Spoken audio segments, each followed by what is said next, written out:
함께 나눌 말씀 마태복음 3장입니다. 마태복음 3장 1절부터 12절까지 저와 여러분이 한 절씩 교독하시겠습니다. 마태복음 3장 1절부터 12절입니다. 그때에 세례 요한이 이르러 유대 광야에서 전파하여 말하되 그는 선지자 이사야를 통하여 말씀하신 자라. 일러스되 광야에 외치는 자의 소리가 있어 이르되 너희는 주의 길을 준비하라. 그가 오실 길을 곧게 하라 하였느니라.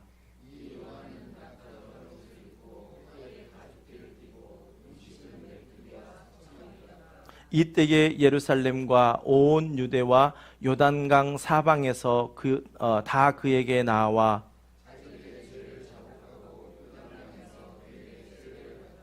요한이 많은 바리새인들과 사두개인들이 세례 베푸는 대로 오는 것을 보고 이르되 독사의 자식들아, 누가 너희를 가르쳐 임박한 진노를 피하라 하더냐. 속으로 아브라함이 우리 조상이라고 생각하지 말라. 내가 너희에게 이르노니 하나님이 능히 이 돌들로도 아브라함의 자손이 되게 하시리라.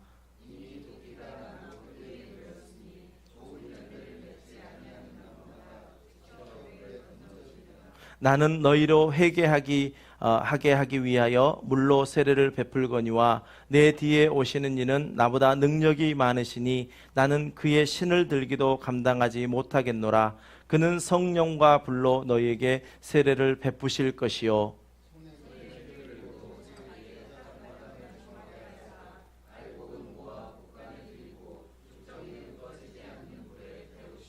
아멘. 우리는 지금 마태복음을 계속해서 살펴보고 있습니다. 특별히 사복음서라고 하는 마태복음, 마가복음, 누가복음, 요한복음, 이 네 복음서는 예수님이 오심을 기록하고 예수님의 사역을 기록하고 있습니다. 그런데 이 네 가지 복음서들은 각기 이 땅에 오신 예수님의 모습을 다른 모습의 관점에서 바라봅니다. 특별히 마태는 왕으로 오신 예수님, 그리고 왕의 사역의 중심으로 마태는 기록하고 있습니다. 그리고 마가는 예수님이 이 땅에 종으로 오신 모습을 좀 더 부각해서 섬기는 자의 모습을 강조하여 기록하고 있습니다. 그리고 누가복음은 인간으로 오신 예수님, 그래서 누가복음에 보면 예수님께서 늘 기도하셨더라. 특별히 십자가 앞에서의 기도하셨던 그 겟세마네 기도를 비롯한 모든 사역 앞에 기도하셨던 그 인간이신 예수님의 모습을 그렇게 잘 그리고 있습니다. 그리고 요한복음은 하나님의 아들 예수님을 강조하여 기록하고 있습니다. 지금 우리가 마태복음을 보고 있다면 이 땅에 오신 예수님은 왕으로 오셨습니다. 메시아이십니다. 그 왕의 사역을 우리는 한 가지 한 가지 보고 있습니다. 2장까지 말씀을 살펴보았고 이제는 3장을 시작합니다. 3장에서는 예수님께서 이제 30세가 되었던 그 시점에서부터 말씀이 시작되어져 갑니다. 사복음서를 통틀어서 보면 예수님의 어린 시절은 누가복음 2장에서밖에 기록되어 있지 않습니다. 특별히 12살 때에 예수님의 모습을 간략하게 그리고 가고 있는데 왜 예수님의 어린 시절은 성경에 이렇게 조금만 기록되어 있을까라는 것을 생각해 본다면 이 성경은 한 사람의 일대기를 기록한 책이 아니라 하나님께서 그가 사랑하신 백성들을 구원하시겠다라고 하는 구속사적인 관점에서 기록된 책이라는 데에서 그 이유를 우리는 찾을 수가 있습니다. 다시 말하면 이 땅에 오신 예수님의 어린 시절은 구속사의 관점에서는 그렇게 중요한 부분이 아니었고 이제 예수님께서 한 인간으로 오셔서 그 인간으로서 잘 어린 시절을 성장했다라는 정도만을 이 사복음서가 기록하고 있다는 것입니다. 성경은 그 모든 것이 구속사의 관점에서 기록되어 있습니다. 하나님이 죄인된 인간을 구원하시겠다. 이 스토리가 바로 성경의 이야기입니다. 그러니 우리가 구약 성경의 이야기를 보면서 이스라엘의 삶의 모습을 역사적으로 그렸다라고만 보아서는 우리가 성경을 다 보는 것이 아닙니다. 구약 성경의 이스라엘 모습을 보면서도 하나님께서 택하신 이스라엘 백성들이 어떻게 하나님의 구속의 그 사건으로 가까이 나오고 있는가? 하나님께서는 그 구약 이스라엘 백성들을 통하여 어떠한 열심을 통하여 그들을 구원하시겠다라고 하나님은 외치고 계시는가라는 것을 우리는 구약 성경에서 볼 수 있어야 됩니다.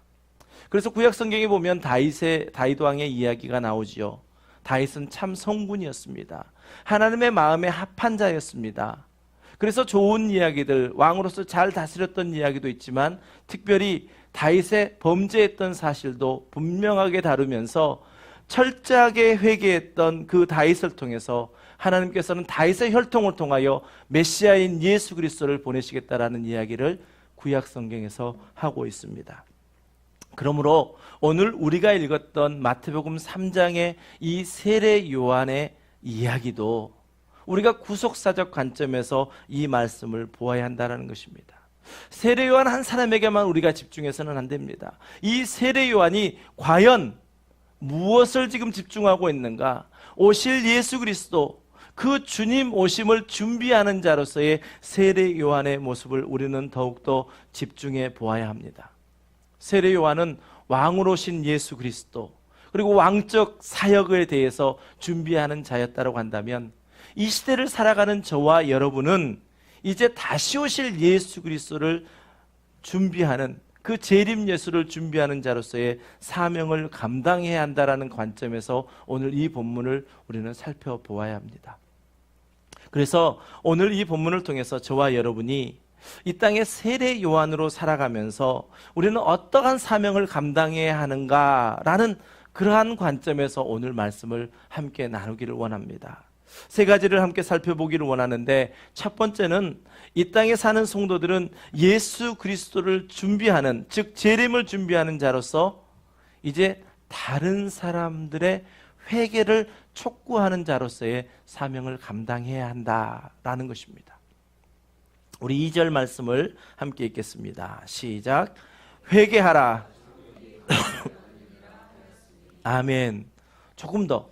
회개하라, 천국이 가까이, 이게 아니라 회개하라, 천국이 가까이 왔느니라. 다시 한번 해봅니다. 시작. 회개하라, 천국이 가까이 왔느니라 하였으니. 아멘. 이 사명이 저와 여러분의 사명이라는 것입니다. 세례 요한이 아주 간단하게, 아주 명료하게 회개하라, 천국이 가까이 왔느니라 라고 선포했던 이 말씀이요, 구약 성경 가운데 하나님께서 계속해서 이스라엘 백성에게 하셨던 말씀 중에 하나입니다. 특별히 이사야 선지자를 통하여, 또 성경 구약 성경의 마지막인 말라기 선지자를 통하여 계속해서 말씀하셨던 그 말씀이 바로 회개하고 돌아오라라는 것이었습니다. 하나님께서 우리 인간들에게 제사라고 하는 제도를 구약 성경에 보면 주셨습니다. 그 내용을 여러분은 아시지요? 아담이 창조되어져서 에덴 동산에 놓여 있으면서 하나님과 늘 교통하는 삶을 살기를 하나님은 원하셨습니다. 그런데 아담이 어떻게 됐죠? 범죄해버렸습니다. 그 범죄의 사실은 우리에게 무엇을 이야기해 주느냐? 이제 인간과 하나님의 관계는 단절되어 버렸다라는 것입니다. 하나님은 거룩한 속성을 가지고 계십니다. 거룩하신 분이십니다. 인간에게 처초에는 거룩함을 그대로 심어서 하나님의 형상을 따라서 지어주셨는데, 그 인간이 죄를 범함으로 말미암아 이제 거룩하신 하나님과는 더 이상 만날 수 있는 방법이 없었습니다. 그러다 보니 그렇게 사랑하시는 그 피조물 인간을 바라보신 하나님께서 이제 제사 제도를 주면서, 이제 너희들이 죄를 범하였다면 동물을 잡아서 제사를 드려라, 피의 제사를 드려라. 그렇다면 너희들이 죄 없다함을 인정해주고 내가 다시 너희들을 만나주겠다라고 주셨던 것이 바로 제사 제도였습니다. 그런데 우리 사람들에게는 그렇죠. 어떤 형식이 있고 어떤 내용이 있는데 그 내용은 온데간데 없고 형식만 남아 있어 버리는 그러한 일들이 우리 가운데 있다라는 것입니다. 그래서 구약의 마지막 선지자인 말라기 선지자를 통해서 하나님께서는 말씀하셨는데, 여러분, 제가 그 말라기 선지자의 그 외침을 여러분에게 들려드리겠습니다. 이 말씀을 들으시면서 하나님의 그 처절한 마음을 여러분이 알기를 원하고 느껴지기를 원하고, 또 우리가 이 말씀을 들으면서 우리 자신이 가슴을 찢는 그러한 회개가 있기를 원합니다. 만군의 여호와가 이르노라, 너희가 눈먼 희생 제물을 바치는 것이 어찌 악하지 아니하며 저는 것 병든 것을 드리는 것이 어찌 악하지 아니하냐. 이제 그것을 너희 총독에게 드려보라. 그가 너를 기뻐하겠으며 너를 받아주겠느냐? 만군의 여호와가 이르노라. 너희는 나 하나님께 은혜를 구하면서 불쌍히 여기소서 하여 보라. 너희가 이같이 행하였으니 내가 너희 중 하나인들 받겠느냐? 만군의 여호와가 이르노라. 너희가 내 제단 위에 헛되이 불사르지 못하게 하기 위하여 너희 중에 성전문을 닫을 자가 있었으면 좋겠도다. 내가 너희를 기뻐하지 아니하며 너희가 손으로 드리는 것을 받지도 아니하리라. 하나님의 마음이 느껴지십니까? 내가 너희를 사랑한다. 그 사랑함을 우리 함께 나누기를 원한다라고 했더니 내용은 온도간데 없이 형식만 남아가지고 눈먼 것을 드리고 저는 것을 드리고 병든 것을 드리며 하나님 이것 내가 드립니다 라고 했을 때에 하나님은 이제 더 이상 내가 그것을 받지 않겠다. 그 성전문을 닫을 자가 있었으면 좋겠다라고 애통해 하시는 그 하나님의 마음이 느껴지시냐라는 말입니다. 여러분 그렇습니다. 하나님께서는 이 말씀을 하시고 400년 동안이나 이제 침묵하셨습니다. 이스라엘 백성들은 계속해서 내가 구원하겠다 구원하겠다 했던 그 음성이 이제 400년 동안 들려지지 않자 과연 우리에게 구원은 있는 것인가? 라고 의심할 그 시점, 그렇게까지 이제 끊어져 버렸던 하나님의 음성이 세례 요한을 통하여 400년 만에 회개하라 천국이 가까이 왔느니라 라는 이 선포가 있었다는 말씀입니다. 여러분 세례 요한이 왜 회개하라 라고 말씀합니까? 천국이 가까이 왔기 때문이다 라고 세례 요한은 말씀하고 있습니다. 여기서 천국은요 어떤 지역적인 것을 이야기하지 않습니다. 통치적인 관점에서 우리에게 이야기하고 있습니다. 하나님의 통치, 즉 이 땅에 왕으로 오신 예수 그리스도의 통치, 그 통치가 이제 가까이 왔기에 여러분 회개하십시오 라고 외치고 있는 것이 바로 세례 요한의 외침입니다. 예수님의 나심을 통해서, 왜 예수님의 나심이 복음인가 우리가 말씀을 통해서 함께 배웠지 않습니까? 아담의 타락 이후에 이 세상은 사단이 왕노릇하는 세상이었습니다. 그런데 하나님께서는 이때 이 땅에 예수 그리스도를 왕으로 보내심으로 말미암아 이제 사단이 왕노릇하던 그 세상을 끊어버리고 이 땅에 예수 그리스도로 말미암아 왕의 통치가 있는 그러한 사회를 만들기 위하여 이 땅에 예수 그리스도를 보내주셨습니다. 세례 요한은 외칩니다. 회개하십시오. 그래서 왕의 통치 안에, 즉 천국 안에 들어가십시오 라고 선포하고 있는 것입니다. 여러분 회개한다라는 말이 무엇일까요? 회개한다라는 말, 헬라로 보면 메타노에오라고 하는 단어입니다. 메타노에오라고 하는 이 단어는 두 단어가 합성된 단어이거든요. 하나는 뭐냐면 달리하다, 우리가 뭔가를 달리한다라고 이야기할 때 있죠. 그것이 메타라고 하는 단어입니다. 또 하나는 생각하다라고 하는 노에오라고 하는 단어입니다. 그러니 메타노에오는 어떤 이야기입니까? 달리 생각한다라는 것이죠. 그러니 우리가 회개한다라는 것은 무엇이냐? 우리의 생각을 고치는 것, 그것을 우리는 회개한다라고 말합니다. 그럼 무슨 생각을 고쳐야 합니까? 예수님에 대한 생각을 고치는 것, 그것이 우리가 회개하는 것입니다. 세례 요한은 외칩니다. 회개하라. 왜? 천국이 가까이 왔기 때문에. 지난주에 제가 우리가 이제 회개하고 예수 그리스도를 믿는다는 것은 우리가 예수님을 대하는 태도가 바뀌는 것이다 라고 제가 말씀을 드렸지 않습니까? 그리고 팀 켈러 목사님의 그 말씀을 인용해서 우리가 이제 회개하고 예수 그리스도를 믿는 신앙생활을 하는 것은 이제 예수 그리스도를 닮아 우리의 삶이 재정렬되어져 가는 것이다 라고 제가 말씀드렸습니다. 그러니 우리의 믿음 생활, 우리의 신앙생활은 어디에서부터 시작되어집니까? 회개하는 것에서부터 시작되어집니다. 다시 말해서 예수님에 대한 생각을 우리가 완전히 고치게 되었을 때에 그때부터 우리는 신앙생활, 믿음생활을 하는 것입니다.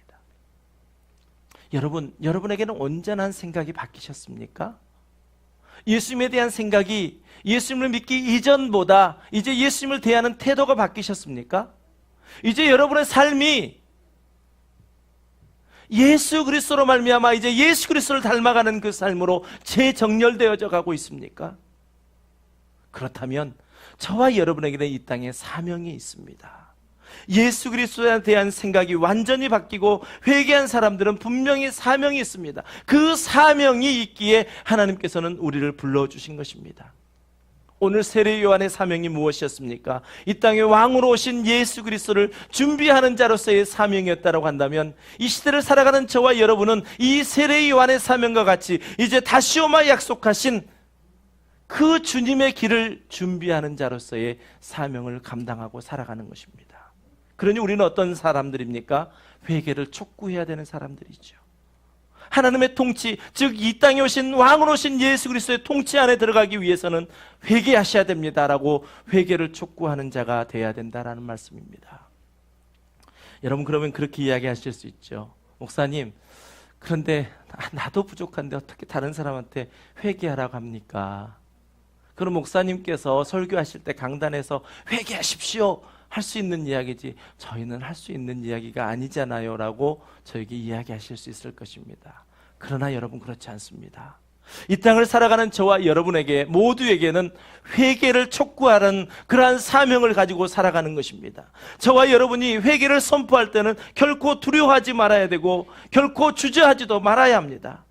단지 저와 여러분이 예수 그리스도의 이름으로 담대하게 선포하기만 한다면 오늘 6절 말씀과 같이 자기들의 죄를 자복하고 요단강에서 그에게 세례를 받더라. 다시 말하면 주께로 돌아오는 자들이 날마다 더하게 되실 거라는 것입니다.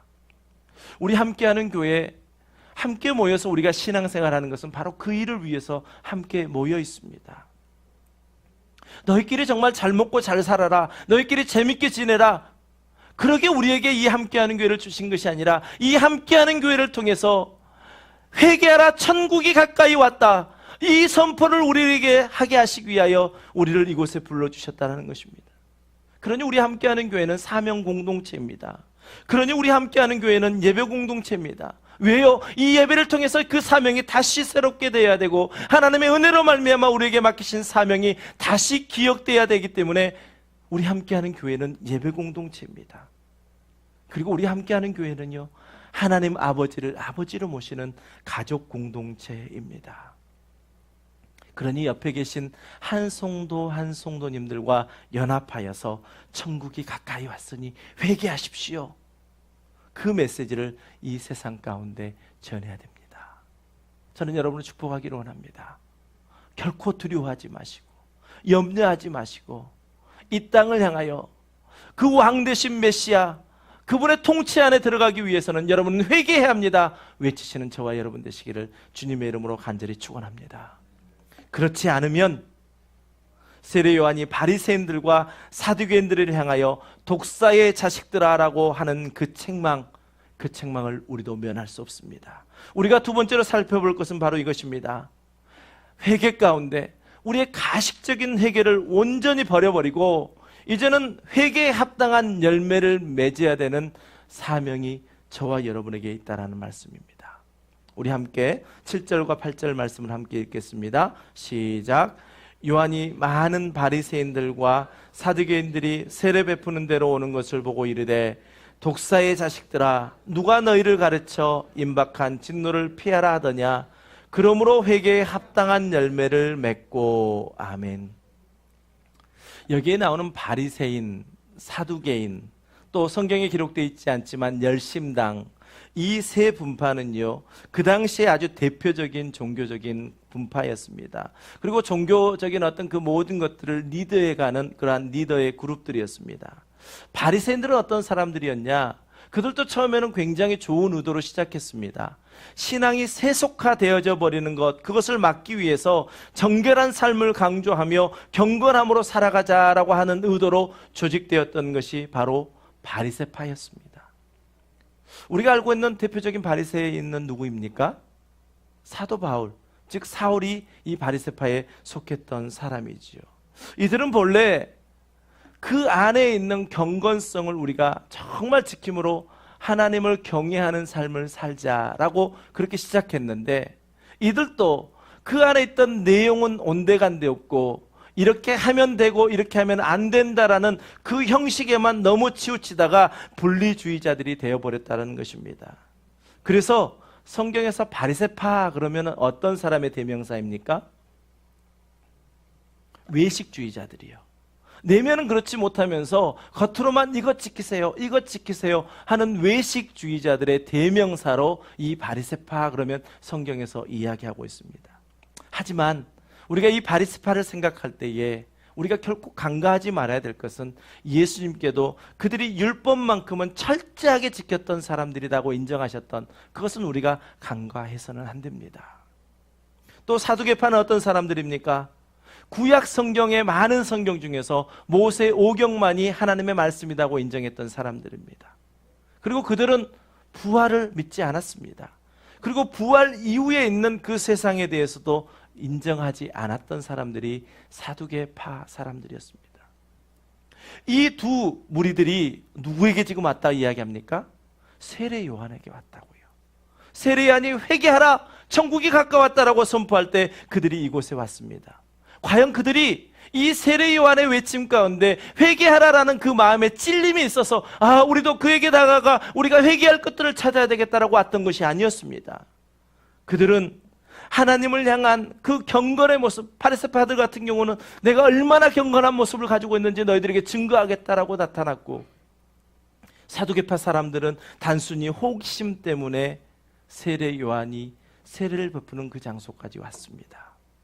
그때 세례 요한은 독사의 자식들이라고 엄청난 책망을 하고 있습니다. 왜 세례 요한이 이 바리새파 사람들과 사두개파 사람들에게 독사의 자식들이라고 하는 그러한 무서운 책망을 그들에게 하였을까요?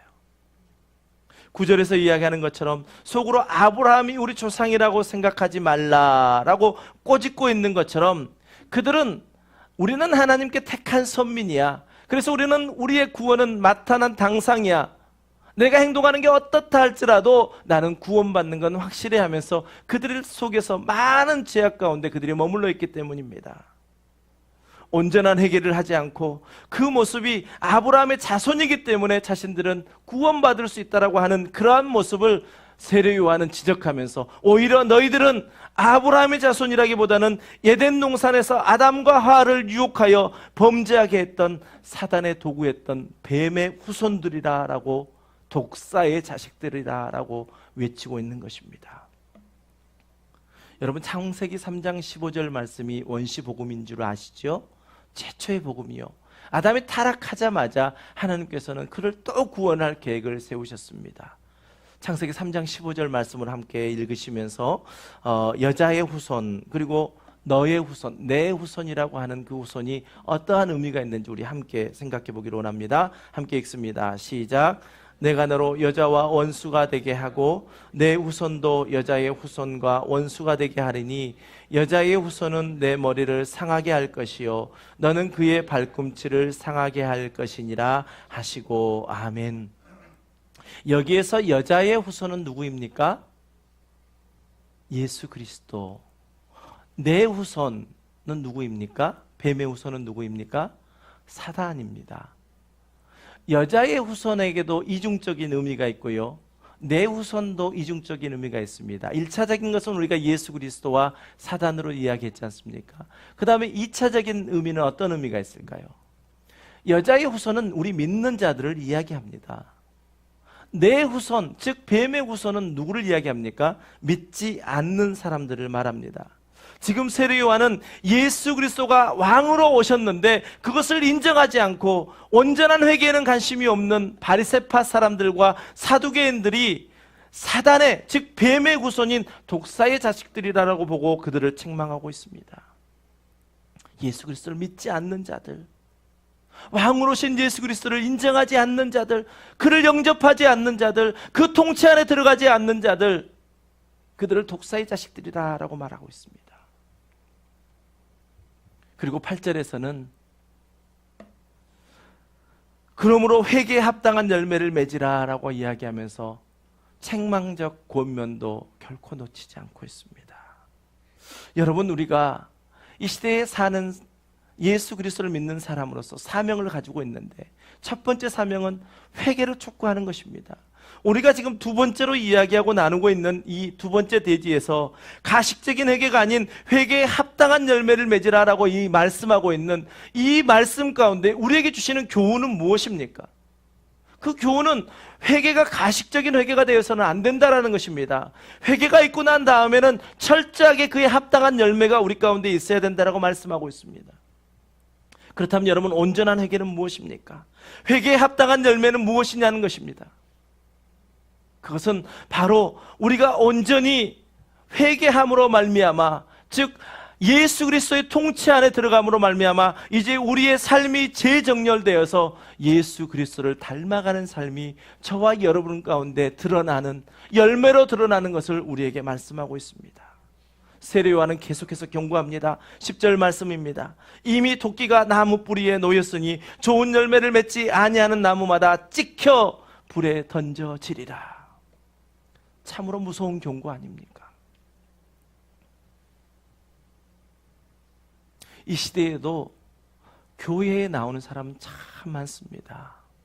특별히 우리 한국교회 이 11시 예배에 얼마나 많은 사람들이 지금 교회 안에 있습니까? 그런데 바리새인들처럼 자신의 경건한 외식주의, 즉 교회에 나오는 모습을 보이기 위해서 교회에 나온 사람, 또 자신의 모습을 자랑하기 위해, 자신이 가진 부를 자랑하기 위해서 교회에 나온 사람도 참 적지 않게 많이 있습니다.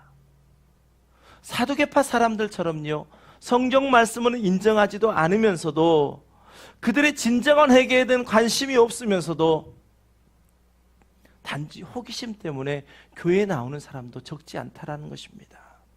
그러나 세례 요한은 분명하게 경고합니다. 왕으로 오신 예수 그리스도의 통치 안에 들어가기 위해서는 온전한 회개가 있어야 하고 그 회개에 합당한 열매가 있어야 된다라고 분명하게 경고하고 있습니다. 여러분, 이 시간 우리의 신앙을 한번 돌아보시기를 원합니다. 신앙생활 하신지, 교회 생활 하신지 몇 년이 되셨습니까? 여러분 안에 회개에 합당한 열매가 맺혀져 가고 계십니까?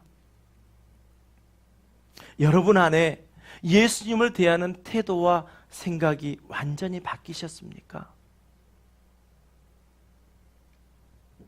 또 나는 왕이신 예수님의 통치를 받아 이제 나의 삶이 점점 예수 그리스도께로 재정렬되어져 가고 계십니까?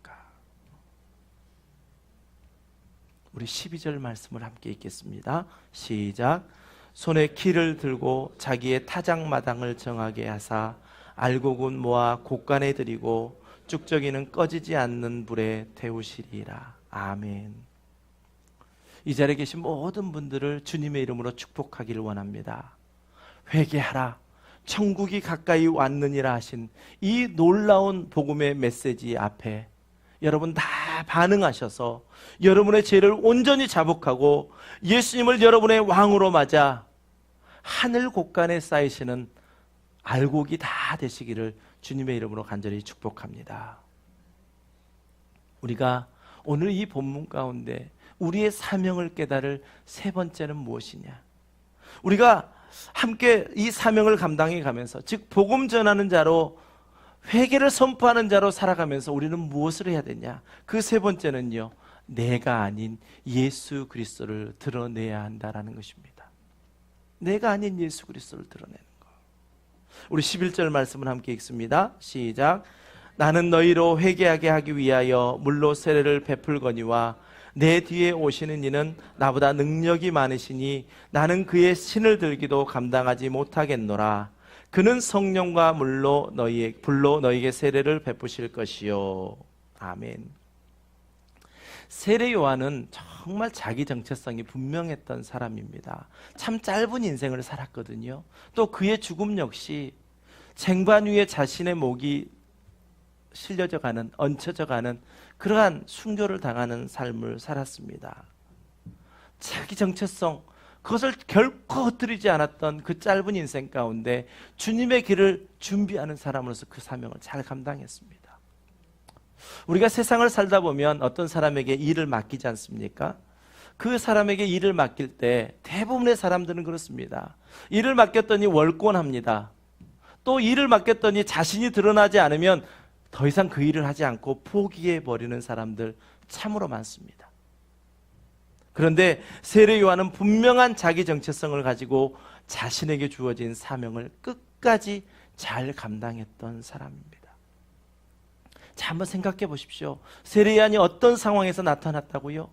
400년 동안이나 하나님의 말씀이 이미 끊어져 버린 그 상황에 세례 요한이 나타나서 이야기하고 있는데, 생각해 보십시오. 그 당시에 종교 지도자들이 얼마나 많았습니까? 대제사장들이요, 또 바리새파, 사두개파, 또 열심당까지 있었다고 그랬잖아요. 그 수많은 종교 지도자들이 있었는데 전혀 알지 못하는 사람, 특별히 오늘 4절 말씀을 한번 보십시오. 이 요한은 낙타털 옷을 입고 허리에 가죽띠를 띠고 음식은 메뚜기와 석청이었더라. 어디 거들떠라 볼 사람이었습니까? 그런데 이 세례 요한에게 하나님의 말씀이 임하였다라는 것입니다. 여러분 한번 상상해 보십시오. 아무것도 보잘것없는 그 사람에게 하나님의 말씀이 400년 동안 없다가 400년 후에 최초로 나왔던 그 말씀이 세례 요한을 통해서 선포되었다면 사람들 가운데는 혹 저 사람이 메시아 아닐까? 혹 저 사람이 우리가 기다리는 사람 아닐까? 이러한 생각하지 않았을까요? 그래서 많은 사람들이 세례 요한에게 사람을 보냈습니다. 그리고 당신이 메시아입니까? 우리가 기다릴 자였습니까? 라고 묻습니다. 그 이야기가 바로 이제 요한복음 1장 19절 이하에서 나옵니다. 세례 요한의 모습을 한번 보십시오. 그 당시에 대제사장들과 바리새인들과 사두개인들과 전혀 다른 모습 아닙니까? 낙타털 옷을 입고 허리에 가죽띠를 띠고 음식은 메뚜기와 석청이었더라. 종교 지도자들과는 전혀 다른 모습이었습니다. 그런데 하나님께서는 이 세례 요한을 통해서 하나님의 말씀을 선포하십니다. 그러니 여러분, 결코 사람을 외모로 평가하지 마시기 바랍니다. 그럴 때 세례 요한은 요한복음 1장 19절 이하에서 이렇게 이야기합니다. 우리 요한복음 1장 19절부터 23절까지 말씀을 읽을 터인데요, 여기에서 뭘 기억하셔야 되냐면, 뭘 관심에서 우리가 보아야 되냐면, 세례 요한이 정체성을 흔들리지 않았다는 거예요. 자신의 사명을 놓지 않았다는 거예요. 사람들이 와서 물어요. 내가 누구냐? 또 물어요. 또 물어요. 그런데도 분명한 자기 정체성을 세웠다는 것입니다. 우리 함께 읽습니다. 시작. 유대인들이 예루살렘에서 제사장들과 레인들을 요한에게 보내어 내가 누구냐 물을 때에 요한의 증언은 이러하니라. 요한이 드러내어 말하고 숨기지 아니하니 드러내는 말이 나는 그리스도가 아니라 한데, 또 묻되 그러면 누구냐? 내가 엘리야냐? 이르되 나는 아니라. 또 묻되 내가 그 선지자냐? 대답하되 아니라. 또 말하되 누구냐? 우리를 보낸 이들에게 대답하게 하라. 너는 내게 대하여 무엇이라 하느냐? 이르되 나는 선지자 이사야의 말과 같이 주의 길을 곧게 하라고 광야에서 외치는 자의 소리로라 하니라. 아멘. 한 번만 물었던 게 아닙니다. 세례 요한을 보면서 많은 사람들이 다가왔습니다. 당신이 메시아입니까? 당신이 그리스도입니까? 아니라. 당신이 엘리야입니까? 아니라. 그럼 당신을 누구라고 내가 가서 보고할까요? 주의 길을 곧게 하라고 광야에서 외치는 자의 소리다. 분명한 자신의 정체성을 세웠습니다. 여러분, 이거 쉬울 것 같죠? 결코 쉽지 않습니다. 우리 안에 늘 비교의식이 있고 열등감과 우월감 속에서 늘 우리의 삶을 살아가고 있을 때요, 나에게 있던 그 관심을 나는 아닙니다 라고 본래의 그 정체성을 세운다는 거 결코 쉽지 않습니다. 여러분, 삶 속에서 경험해 보시지 않습니까? 결코 쉽지 않은 일입니다. 우리가 할 수 있는 것은요, 철저하게 내 자신을 내려놓고 십자가 앞에 있을 때에만 이 정체성이 세워질 수 있다는 것입니다. 이제 우리가 다음 주에 살펴볼 것은 이제 예수님께서 세례를 받으시거든요. 그리고 세례를 받으시고 이제 공생애를 시작하십니다. 공생애를 시작하신다는 건 뭐냐면, 이제 그동안은 세례 요한만이 세례를 베풀었는데 이제 예수님께서 세례를 베푸시는 사역을 하십니다. 그랬더니 어떤 현상이 일어났냐? 세례 요한에게 세례를 받으러 왔던 사람들이 다 예수님께로만 갑니다. 그러니까 예수님의 제자들이 시기심이 난 거예요. 선생님이요, 많은 사람들이 당신에게 세례를 받았는데 당신에게 세례받았던 그 사람이 이제 세례를 베풀기 시작하니 사람들이 다 그리로 갑니다. 요한복음 3장 26절 말씀에 그들이 요한에게 가서 이르되 랍비여, 선생님과 함께 요단강 저편에 있던 이 곧 선생님이 증언하시던 이가 세례를 베풀매 사람들이 다 그리로 가더이다. 여러분, 이때에 지킬 수 있으시겠습니까? 저도 이게 한 사람의 목사로 서 있습니다. 하나님께서는 지금 저를 통해서 이 함께하는 교회를 통해서 일을 하십니다. 그러나 언젠가는 저 역시 이 자리를 물러나야 될 때가 있을 것입니다. 그때 온전히 하나님이 쓰시는 그 사람에게 물려줄 수 있겠느냐라는 것이죠. 당연히 그렇게 해야죠. 우리 함께하는 교회 성도님들이 함께 그 일들을 애쓰셔야죠. 세례 요한은 이야기합니다. 다시 그의 정체성을 세우면서 28절 이하에서 이렇게 이야기합니다. 우리 함께 읽습니다. 시작. 내가 말한 바 나는 그리스도가 아니요 그의 앞에 보내심을 받은 자라고 한 것을 증언할 자는 너희니라. 신부를 취하는 자는 신랑이나 서서 신랑의 음성을 듣는 친구가 크게 기뻐하나니 나는 이러한 기쁨으로 충만하였노라. 30절 함께 읽습니다. 시작. 그는 흥하여야 하겠고 나는 쇠하여야 하리라 하니라. 아멘. 여러분, 복음 전하는 자가 바로 이런 자세여야 한다는 것이죠. 내가 아니라 예수 그리스도를 드러내는 것. 우리가 이 시대에 세례 요한의 사명을 가지고 이제 다시 오실 주님을 예비하는 자로, 준비하는 자로 살아간다면 바로 우리의 모습이 이것이어야 됩니다. 나를 보이고 나를 들내는 것이 아니라 오직 나를 통하여 예수 그리스도만 보여지기를, 이것이 바로 복음 전하는 자, 회개를 촉구하는 자의 사명이라는 사실입니다. 여러분, 저와 여러분이 주님 다시 오실 것을 증언할 사명을 가진 사람들이라고 한다면 이제 이 사명을 감당하실 때 우리가 오늘 세례 요한을 통해서 기억해야 되는 것은 무엇이냐? 바로 회개를 선포할 자로 우리는 이 땅의 사명자로 살아야 된다는 것이고, 또 그 회개에 합당한 열매를 맺는 참된 그리스도인이 되기 위하여 늘 자기 자신을 돌아볼 수 있어야 된다는 것입니다. 즉 자기 성찰이요. 어떤 일을 보면서 당신은 왜 그렇습니까? 당신은 회개하십시오가 아니라 내 자신을 바라보면서 내가 회개할 것이 무엇인가? 나는 왜 회개할 합당한 열매가 없는가? 그 삶을 우리는 날마다 돌아보아야 할 것입니다. 그리고 우리의 사명 가운데 내가 아닌 예수 그리스도를 드러내는 그 일, 그것이 바로 저와 여러분이 이 함께하는 교회에서 함께 나아가야 할 사명입니다. 이것은 무엇으로 가능하다고요? 나로 가능하다고요? 절대 안 됩니다. 여러분, 절대 안 됩니다. 무엇이 가능케 합니까? 내 자신을 죽이고, 사도 바울이 고백한 것처럼, 나는 날마다 죽노라 고백한 것처럼 십자가 앞에 나를 내려놓을 때만 우리는 이 사명을 감당할 수 있습니다. 여러분, 철저하게 나 자신을 죽이고 예수 그리스도만 살아나는 일에 저와 여러분이 다 사용되시기를 주님의 이름으로 간절히 축원합니다. 우리 함께 찬양하실 때요, 주님 다시 오실 때까지 나는 이 길을 가겠습니다. 왜 우리에게 코끝에 호흡을 붙여주시고 지금 오늘 또 삶을 우리에게 생명을 연장시켜 주셨을까요? 우리를 부르신 하나님께서 우리에게 사명을 맡기시기 위해서입니다. 우리에겐 사명이 있습니다. 그 사명 감당하라고 우리 함께하는 교회를 세워주시고 이곳에 함께 모여서 우리가 신앙생활할 수 있도록 모든 환경을 조성해 주시고 계십니다.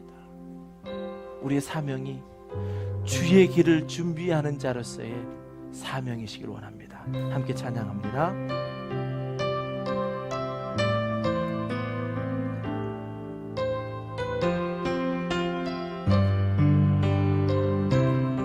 다시 오실 때까지, 주님 다시 오실 때까지 나는 이 길을 가리라. 좁은 문 좁은 길 나의 십자가 지고 나의 가는 이 길 끝에서 나는 주님을 보리라. 영광의 내 주님 나를 맞아주시리. 주님 다시 오실 때까지, 주님 다시 오실 때까지 나는 일어나 달려가리라. 주의 영광 온 땅 덮을 때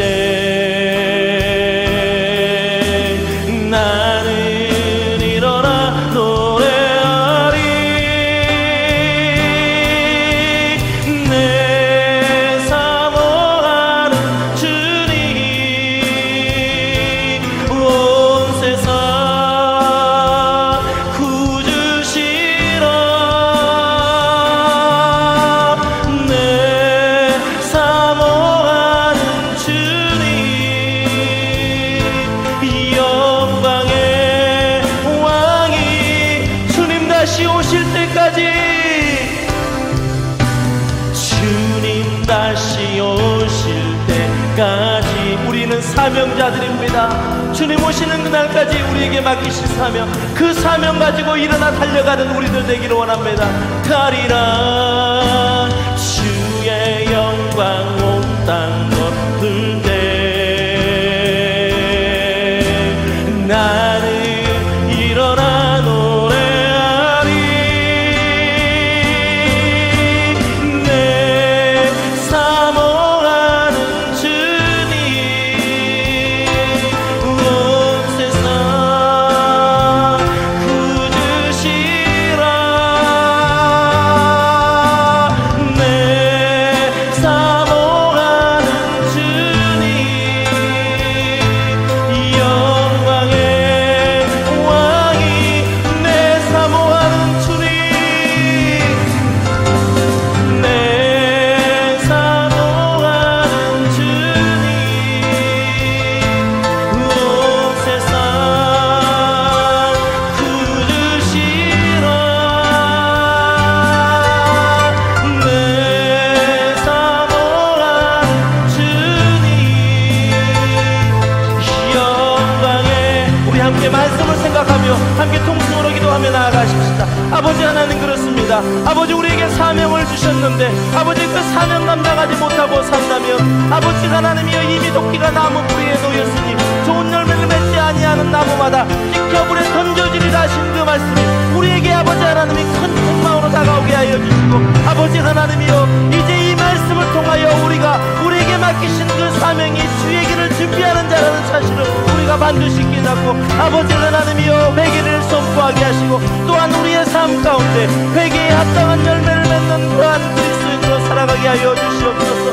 아버지 우리가 사명자로 살아갈 때 자칫 놓치기 쉬운 내가 아닌 예수 그리스도, 오직 예수 그리스도만 드러내는 그러한 사명을 감당하게 하여 주시고, 아버지 하나님이여 우리에게 베푸신 그 은혜 속에서 아버지 이제는 담대함으로 아버지 하나님이여 세상 가운데 외치며 나아갈 수 있게 하여 주시옵소서. 아버지 하나님이여 예수 그리스도의 통치 안에 있기를 원합니다. 예수님은 나의 왕이십니다. 왕 아래 통치 아래 들어가기를 원하오니 아버지 하나님 우리가 회개에 합당한 열매를 맺고 날마다 예수 그리스도를 쫓아가는 아버지 우리의 삶이 되어지기를 원하오니 아버지 하나님 함께하여 주시옵소서. 아버지 하나님 우리 함께하는 성도들 한 사람이 아버지 하나님의 사명 공동체로서 예배 공동체로서 하나님 아버지를 아버지로 보시는 가족 공동체의 삶을 온전히 살아낼 수 있도록 주여 도와주시옵소서. 내 사모하는 주님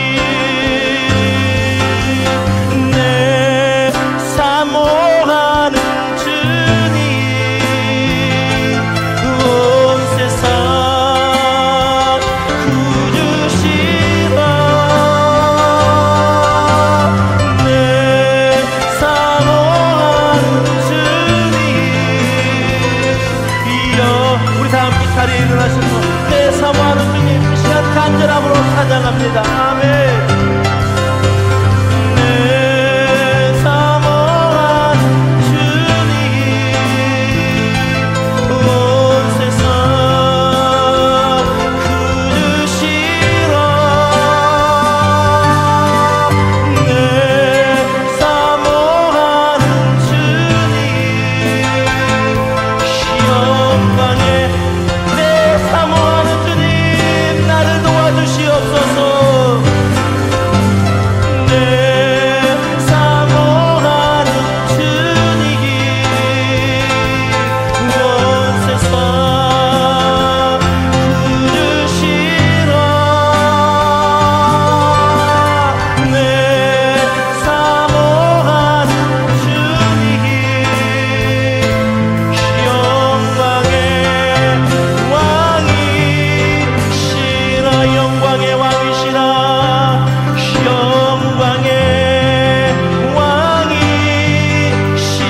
영광의 왕이시라.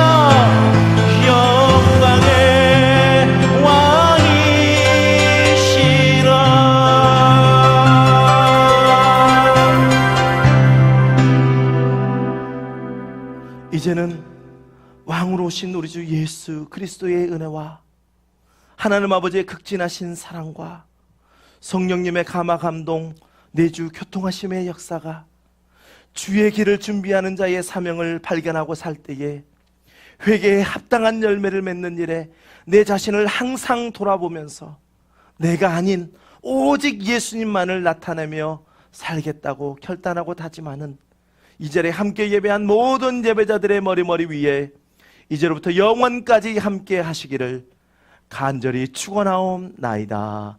아멘.